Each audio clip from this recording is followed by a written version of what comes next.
ముందుగా సభకు నమస్కారం. ఇవాళ జంధ్యాల గారు పుట్టినరోజు, వాళ్ళు బతికే ఉంటారు. అందులో మన అల్లరి నరేష్ గారు వీళ్ళందరూ ఇవాళ మన మనిషి అన్నాక కళాపోషణ అన్నారు కదా మన రావుగోపాలరావు గారు, ఆయన కూడా పుట్టినరోజు ఇవాళ.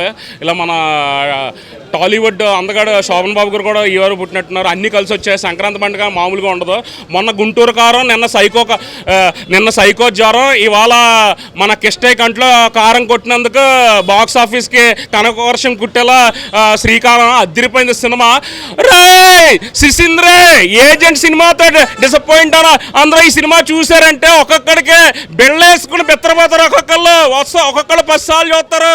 రామాయణం అంటే భక్తులు గుర్తొస్తాం కదా, ఆంజనేయ స్వామి. అలాగే మన రాజ్ తరుణ్ మన అక్కినేని భక్తుడు అద్దరు కొట్టాడు, అదిరిపోయింది. ఇంకా మన అక్షిత రంగనాథన్ గారి పెర్ఫార్మెన్స్ అదిరిపోయింది.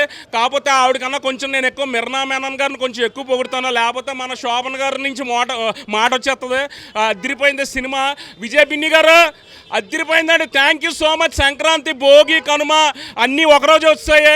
మాకు ఇప్పుడు డబ్బులు మాకు అసలే ఫెస్టివల్ టైం ఇబ్బందిగా ఉంది. ఇప్పుడు ఈ 3 రోజులు మళ్ళీ ఒక్కొక్కడు 4-5 సార్లు చూస్తాడు. చూసుకోవాలి. ఏమన్నా పోపుల డబ్బాలు ఇంటికి వెళ్ళి మా ఇంట్లో కదా పక్కింటి వాళ్ళ ఇంట్లోకి వెళ్ళారు పోపులు. అందరూ పండగ పోయారు కదా, పోపుల అన్ని పోపుల డబ్బులు కాదు, డబ్బాలన్నీ పట్టుకొచ్చేస్తాం. ఎందుకంటే ఆ సినిమా చూస్తాం. పోపులు ఏం తింటున్నాం మాకు తెలియదు. మన సంక్రాంతి పండుగ అంటే 100% సినిమా. అందులో మన ఆస్కార్ కీరవాణి గారికి కంగ్రాచులేషన్స్.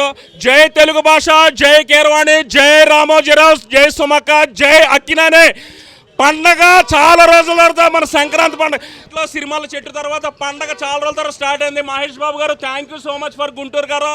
పండగ చాలామంది డబ్బులు లేక వేరే ఊరు మీ కంగారు అడగండి. సొంత ఊరు వెళ్ళలేదని బాధపడద్దు.